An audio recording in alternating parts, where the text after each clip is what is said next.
All right, sitting here with Zack Snyder, director of Legend of the Guardians, The Owls of Gaul. And I'm curious, Zack, my first question is, what animated films were you a fan of growing up? I was a fan of, listen, it's funny, like the revolution that happened at Disney, I followed pretty hard, even though I was in college, I was still super into, Lion King and Little Mermaid and all those movies. Crazy, I went to see them even before I had kids. And then, previous to that, I grew up watching like Star Blazers on TV and a couple other shows. Love that show. Yeah, great show. And then, I was always a big fan of fantasy art anyway, like fantasy, like heavy metal is like, my favorite, like magazine. And also the movie, the animated heavy metal movie was, right in my wheelhouse. So, I've kind of had this relationship with sort of fantasy art and animation that's always been sort of satisfied in me this need to sort of go to a bigger world, a sort of a more epic reality, I guess, if you can. I remember having to con my parents into buying me those heavy metal magazines when I was a kid. Me too. And I'm like, oh, no, they're just science fiction stories. It's no big deal. My mom got me a subscription, and she had no idea what it was in. She just thought it was like a comic book or something. Yeah. What did you pick up, like, any different skills or like a skill set that you didn't know about before even, as you were making this? Yeah, I feel like the skill set, I think, that I sort of honed anyway was this ability to kind of, drill down on a shot and an idea to the point where you start with nothing, and you get nothing for free in animation.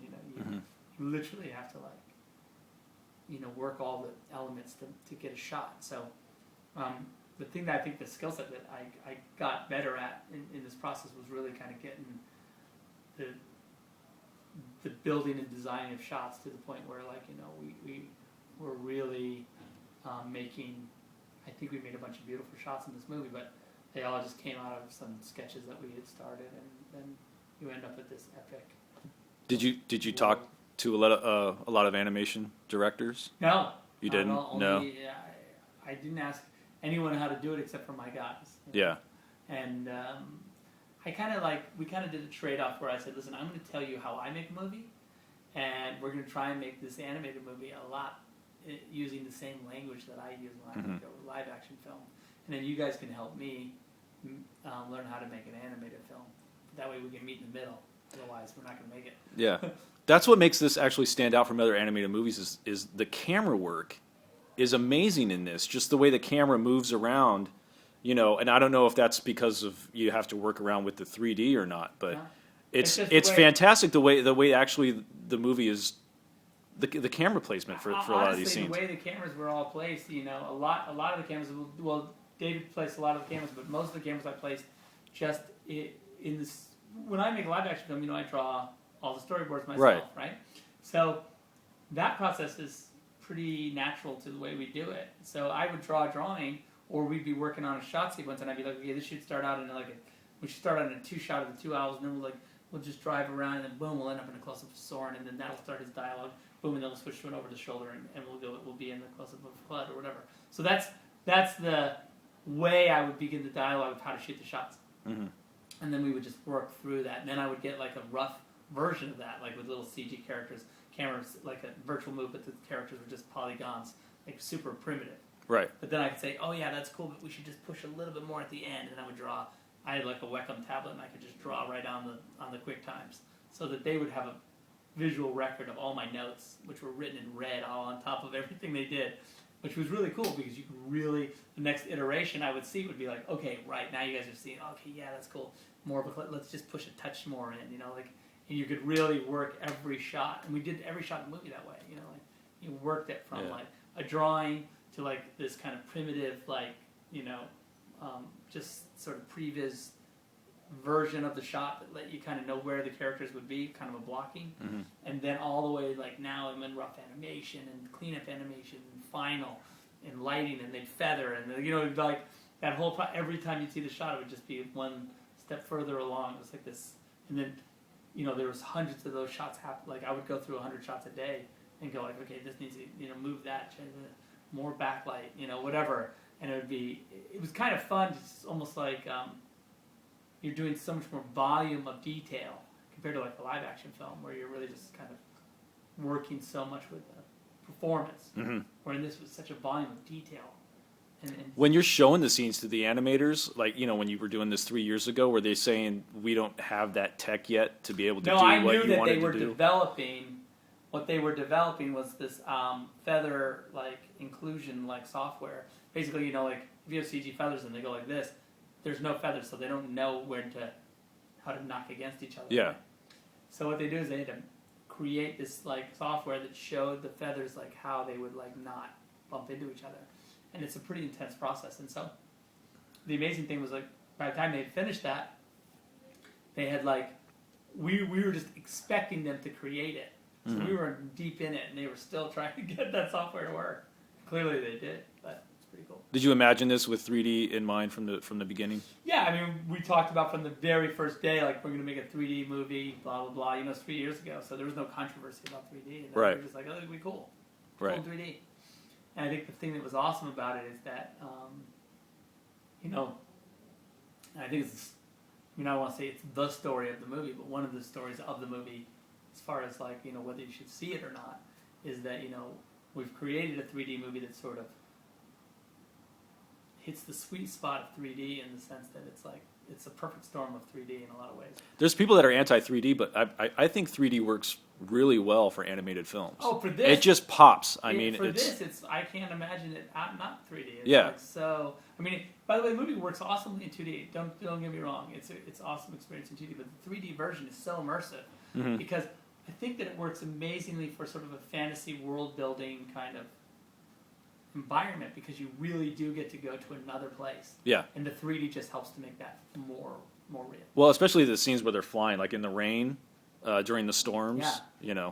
The stuff. Yeah, it is. It's not. Are you thinking of doing more future stuff in 3D? Are you gonna? Yeah, I think if I do this sequel to 300, I think we're gonna shoot in 3D. Are you?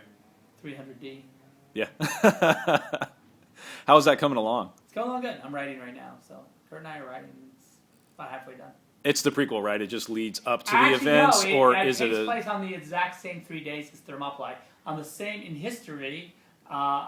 3 days as Thermopylae, there was a sea battle called the Battle of Artemisium, and that battle, the Persian fleet met a small fleet of Greek ships, and over 3 days they battled in the same exact 3 days, and even though the Greek fleet was destroyed, the Persians were turned back from that advance. So it was it's a similar story. It centers around a character called Themistocles, who really was a democratic and free cat from Athens, who was into true democracy, not Spartan democracy, whatever that is. And so it's his story, and he though survives that battle, unlike Leonidas. He survives the battle, and is able to sort of regroup his forces at Salamis. And Salamis is at the end of the movie where Salamis is the final defeat of the Persian fleet. So it kind of starts a little before 300. It goes a little past it. Are you going to keep the same visual look, or are you going to try with something different? Yeah, for sure. Frank's drawing a comic book, and I'm using a lot of the still the same way I did 300. A lot of the Frank frames. Yeah. Are you doing stuff for heavy metal? Are you still going to be doing anything with that? I just don't know how it's doing. Oh, there's been no update on it. It's kind of slowed down a little bit. Have you been looking at if you were to do your own, story? Are you looking at past issues, or are you? The guys have shown me that are really pretty cool. Yeah. Oh, so it's something that they would want you to adapt, not something from your own, like. No. They've come up with a bunch of stories, and really? I'm actually I was like, gosh, we were talking before I did Legends, and I was like, I don't know how to do this, and now I'm like, gosh. We did it now. I could.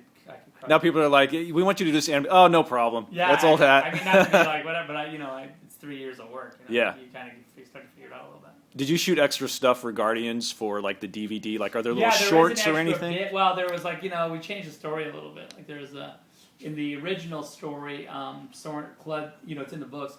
Clud takes Jut and Jet, and they go back and his parents are actually killed. Mm-hmm. Soren's parents are killed. Okay.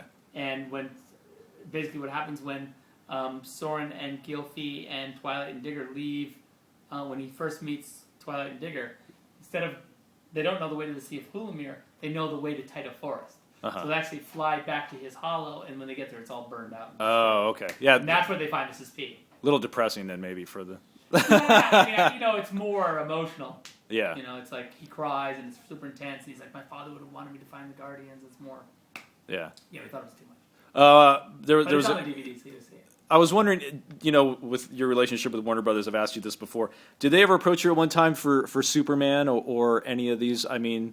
Yeah, I think we talked about Superman a long time ago. So I mean, and I'm a fan. So I mean, I don't know what's happening with it now, but it was the thing that I had. I just wasn't sure how to do it. Yeah. Cool. Well, thanks, man. I appreciate it. Thanks for taking the time to talk to me.